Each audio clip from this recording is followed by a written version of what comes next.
నమస్తే సార్. నమస్కారం అండి. సార్, నోరా వైరస్ ఫైనల్లీ హైదరాబాద్ కూడా వచ్చేసింది. ఆల్మోస్ట్ ఓల్డ్ సిటీలో ఉన్న అన్ని ప్లేసెస్లో కేసులు నమోదు చేసుకున్నాయని కూడా మనం వింటూ ఉన్నాము. మళ్ళీ టెన్షన్ స్టార్ట్ అయింది సార్ పబ్లిక్లో. సో కరోనా లాంటి వైరసా, అంతకన్నా డేంజరస్ వైరసా, ఎలాంటి ప్రికాషన్స్ తీసుకోవాలి, ఇమ్యూనిటీని ఎలా బిల్డ్ చేసుకోవాలి, మనం ఈ వీడియో ద్వారా ప్రేక్షకులకి ఇన్ఫర్మేషన్ ఇద్దాం. So what is this virus all about, where did it come from? Basically ఈ వైరస్ వల్ల వచ్చే ప్రాబ్లం ఏంటంటే విరోచనాలండి. బేదులు విరోచనాలు అంటారు, నీళ్ళ విరోచనాలు. బేసికలీ నీళ్ళ విరోచనాలు వస్తాయి దీనివల్ల.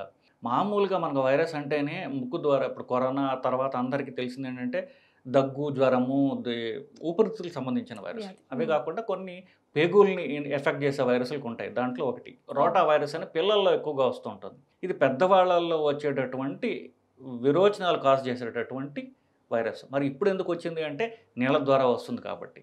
సో కంటామినేటెడ్ నీళ్లు ఎవరైతే తీసుకుంటారో వాళ్ళలో నీళ్ళ ద్వారా ఇది పేగులకి తాగుతారు కాబట్టి పేగులకి ఎఫెక్ట్ అయ్యి 2-3 రోజుల వరకు నీళ్ళ విరోచనాలు, అలాగే జ్వరము, కాస్త ఒళ్ళు నొప్పులు, తలనొప్పి ఇట్లాంటివి వాళ్ళు చూస్తూ ఉంటారు. బేసికలీ ఇది చాలా సెల్ఫ్ లిమిటెడ్ అండి. మీరు ఏమి చేయకపోయినా 2 రోజులు తగ్గిపోతుంది అది. సో ఇదేదో కొత్త భయంకరమైన వ్యాధి వచ్చిందని కంగారు పడాల్సినటువంటి అవసరం లేదు బేసికలీ.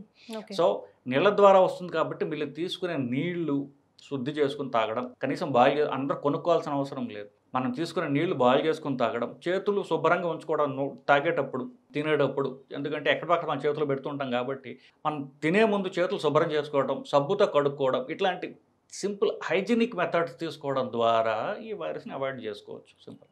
ఓకే సార్, ఏ వైరస్ అయినా అబ్జర్వ్ చేస్తే ఆఫ్టర్ కరోనా ఫస్ట్ చిన్నపిల్లలకి లేదా ఫస్ట్ ఏజ్డ్ పీపుల్కి, ఆ తర్వాత మిడిల్ ఏజ్, తర్వాత పిల్లలకి ఇలా వస్తూ ఉంటుందేంటి సార్? ఆ మ్యూటేషన్ అట్లా అవుతుందా, లేకపోతే మా మైండ్ సెట్లో అలా ఉందా? ఇప్పుడు కూడా మీరు చెప్పిన మాటల్లో ముందు రోటా పిల్లలకి, ఇప్పుడు పెద్దవాళ్ళకి వచ్చు, అలాగే వస్తుంది కూడా అబ్జర్వ్ చేస్తుంటే. లేదండి, ఇప్పుడు వైరస్ అనేది శరీరానికి అందరికీ ఇన్ఫెక్ట్ చేస్తుంది. పిల్లలు, పెద్దవాళ్ళు అందరికీ ఎఫెక్ట్ చేస్తుంది. మధ్య వయస్కులు, పెద్దవాళ్ళు, వయసులో పెద్దవాళ్ళు అందరికీ ఎఫెక్ట్ చేస్తుంది. ఎవరికైతే రోగ నిరోధక శక్తి గట్టిగా ఉంటుందో వాళ్ళకి రోగ లక్షణాలు తక్కువ ఉంటాయి. ఇప్పుడు ఇమ్యూనిటీ వీక్గా ఉండేవాళ్ళు ఎవరు? పిల్లలు, ముసలివాళ్ళు. సో వాళ్ళకి ఏంటంటే ఆల్రెడీ ఇమ్యూనిటీ రోగాన్ని ఆపే శక్తి తక్కువ ఉంటుంది కాబట్టి వాళ్ళు ఫస్ట్ ఎఫెక్ట్ అవుతారు దీనివల్ల. మధ్య వయస్కులు, షుగర్ లేని వాళ్ళు, అంటే జబ్బులు లేని వాళ్ళు, బేసికలీ ఆరోగ్యవంతులైనటువంటి మధ్య వయస్కులకి యూజువల్గా వైరస్ వచ్చినా వాళ్ళకి తెలియదు. ఫర్ ఎగ్జాంపుల్ డెంగ్యూ తీసుకోండి. డెంగ్యూ వల్ల ర్యాష్ వచ్చేయడము, ప్లేట్లెట్ తగ్గిపోవడం జరుగుతూ ఉంటుంది. 80% మందిలో అది అసలు ఏం వచ్చినట్టు కూడా తెలియదు. ప్రస్తుతం డెంగ్యూ సీజన్ నడుస్తుంది. కొంతమంది ఫోన్ చేస్తే లేకపోతే రొటీన్గా బ్లడ్ టెస్ట్ చేసుకుంటే ప్లేట్లెట్స్ తగ్గి ఉంటాయి వాళ్ళకి. అంటే డెంగ్యూ వచ్చిపోయిందని కూడా వాళ్ళకి తెలియదు. ఎందుకు? వాళ్ళు స్ట్రాంగ్ పీపుల్ కాబట్టి. సో ఎక్స్ట్రీమ్స్ ఆఫ్ ఏజెస్లో బాడీ వీక్గా ఉండటం వల్ల వాళ్ళకి వైరస్లు అనేవి ఇన్ఫెక్షన్ వచ్చిన తెలుస్తుంది. దానివల్ల ఎఫెక్ట్స్ ఎక్కువగా ఉంటాయి. సార్ రాగా అడిగితే how to build your immunity అంటే ఏం చెప్తారు సార్? ఇమ్యూనిటీ అనేది మీ బ్యాంక్ బ్యాలెన్స్ అండి, హెల్త్ బ్యాంక్ బ్యాలెన్స్. అది ఒక రోజులో బిల్డ్ కాదు. సో కరోనా రాగానే అందరూ కూడా ఇమ్యూనిటీ పెంచడానికి ఏం చేయాలి అంటే మీరు వైటమిన్ డి వేసుకోండి, జింక్ వేసుకోండి, ఇట్లాంటివి చేయండి అని చెప్పేసి. సో కానీ ఇమ్యూనిటీ బిల్డ్ అయ్యేటటువంటి ఒక్క రోజులో బిల్డ్ ఎలా అవుతుంది అంటే శారీరక బలం, దారుఢ్యం ఒక్క రోజులో ఎలా పెరుగుతుంది అని క్వశ్చన్ అడుగుతున్నారు ఇండైరెక్ట్గా వాళ్ళు. ఒక్క రోజులో ఎలా పెరుగుతుంది? రోజు గంట మీరు ఎక్సర్సైజ్ చేసుకుని శరీరం బలం పెంచుకుంటే సంవత్సరాల తరబడి అదే బలం నిలుస్తుంది. ఒక్క రోజులో మీరు ఏదో తినడం వల్లనో లేకపోతే కషాయం తాగడం వల్లనో, తిరుపతి దగ్గర ఎవరో మూలికా వైద్యం ఇచ్చాడు ఒక ఆయన, ఇట్లాంటివి తీసుకోవడం ఒక్క రోజులో ఇమ్యూనిటీ పెరిగిపోతే అది వాళ్ళకి నోబెల్ ప్రైజ్ ఇవ్వాలి నిజంగా.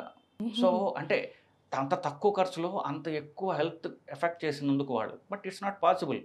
అంటే జీవితం అంత సులభం కాదు నిజానికి. దానికి ఎంతో కష్టపడితే కానీ రాదు. అంటే మనకి జబ్బులు రాకూడదు అని అనుకుంటే ప్రతిరోజు వాళ్ళు బరువు తక్కువలో పెట్టుకొని ఎక్సర్సైజ్ చేసుకుంటూ శరీర దారుఢ్యం పెంచుకోవడం ద్వారా, అఫ్కోర్స్ మంచి ఫుడ్ తినడం, అంటే హెల్తీ డైట్ తినడం ద్వారా ఇమ్యూనిటీ పెరుగుతుందండి. ఇంకొకటి, ఇప్పుడు ఫ్యాట్ ఉంది. ఇప్పుడు మీరు రొటీన్ బ్లడ్ టెస్ట్లు చేయండి, చాలామందికి ఈఎస్ఆర్ అనేది ఎక్కువ ఉంటుంది. మిగతా అన్నీ నార్మల్గా ఉంటాయి. కొంత పేషెంట్లు వస్తారు కూడా, ఈఎస్ఆర్ ఎక్కువ ఉంది సార్, నేను ఏం చేయాలి అని చెప్పేసి. ఎవరికైతే ఫ్యాట్ ఎక్కువ ఉంటుందో శరీరంలో ఇన్ఫ్లమేషన్, అంటే వేడి ఎక్కువ ఉంటుందో వాళ్ళకి, ఇన్ఫ్లమేషన్ ఆల్రెడీ ఎక్కువ ఉంటుంది వాళ్ళకి, వైరస్లు ఇవి వచ్చే ఇంకా ఈజీగా ఇన్ఫ్లమేషన్ పెరిగిపోతుంది వాళ్ళకి. సో అంటే ఏమిటి? ఫ్యాట్ ఎక్కువ ఉన్న వాళ్ళకి ఇన్ఫ్లమేషన్ ఎక్కువ ఉంటుంది. ఫ్యాట్ తగ్గించుకుంటే ఇన్ఫ్లమేషన్ తగ్గుతుంది. ఫ్యాట్ ఒక రోజులో ఎలా తగ్గుతుంది? అన్లెస్ బేరేటర్ చేయించుకున్నా కూడా ఒక రోజు తగ్గదు. సో ఇవి ఒక్క రోజులో వచ్చేవి కావు. ప్రతిరోజు మనం శరీరం ఆరోగ్యం గురించి you have to invest something. Akshay Kumar అంటాడు, రోజుకి 1 గంట మీ గురించి మీరు ఖర్చు పెట్టండి అని చెప్పేసి. మనం పొద్దున్న లేచిన దగ్గర నుంచి డబ్బు కోసమో, ఉద్యోగం కోసమో, ఫ్యామిలీ కోసం పరిగెడుతాం. మన కోసం మనం 1 గంట ఖర్చు పెట్టట్లేదు కదా. సో మన ఆరోగ్యం మనమే చూసుకున్నప్పుడు ఇంకెవడు చూస్తాడు? That's the main question everyone should put by yourself. Sir అంటే మార్కెట్లో హల్చల్ చేస్తుంది, కొత్త వైరస్ నమోదైంది, కేసు నమోదైంది, అంత హైపర్ టెన్షన్ తీసుకోవాల్సిన అవసరం లేదు. It will just come and go. But I mean ఇమ్యూనిటీని కరెక్ట్గా బిల్డ్ చేసుకొని కరెక్ట్గా గైడ్లైన్స్కి ఫాలో అవ్వండి అంటారు. హైజీనిక్ మెజర్స్, మీరు తాగే నీరు అలాగే మీరు తినే చేతులు శుభ్రంగా ఉంచుకుంటే మీకు ఈ వైరస్ కానివ్వండి, మీకు అంటే ఈ తిండి ద్వారా నీటి ద్వారా వచ్చే ఇన్ఫెక్షన్స్ ఉన్నాయి. అమీబిక్ డిసెంట్రీ, అమీబియాసిస్ అంటారు. హోటల్లో తినంగానే మనకి విరోచనాలు పట్టుకుంటాయి.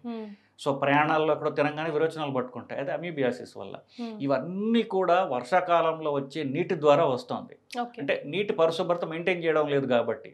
సో ఆ జాగ్రత్తలు మీరు తీసుకున్నట్లయితే, నీరు తాగే నీరు, తినే తిండి శుభ్రంగా ఉంచుకున్నట్లయితే ఆ ఇన్ఫెక్షన్ నుంచి మీరు బయటపడతారు అనేది మనం తెలుసుకోవాల్సిన విషయం. ఇది ఈజీ స్ప్రెడబుల్ కాదా సార్ పర్సన్ టు పర్సన్? అంటే ఇప్పుడు ఏమవుతుందంటే, ఇప్పుడు చెప్పడానికి కాస్త ఎబ్బెట్టుగా ఉన్నా వాళ్ళ మలము నీళ్ళలో కలుస్తుంది. ఎవడో ఆ నీళ్ళు ఎవడో కన్జ్యూమ్ చేస్తున్నాడు. సో అదే, సో వైరస్ ఎక్కడో పేగుల్లో వస్తుంది. పేగుల్లోంచి బయటకు వెళ్ళేది ఏమిటి? మలం. కరెక్ట్. అది ఎక్కడో నీళ్ళలో కలుస్తుంది. ఆ నీళ్లు ఇంకెవడో కన్జ్యూమ్ చేస్తున్నాడు. అలా స్ప్రెడ్ అవుతుంది. ఓకే, డైరెక్ట్గా కాకపోయినా అంటే అప్పుడు ఊపిరితిత్తులు వచ్చే దగ్గు ద్వారా వస్తుంది బయటికి, ఇది లెట్రిన్ ద్వారా బయటకు. Okay, all right sir, thank you so much for joining us.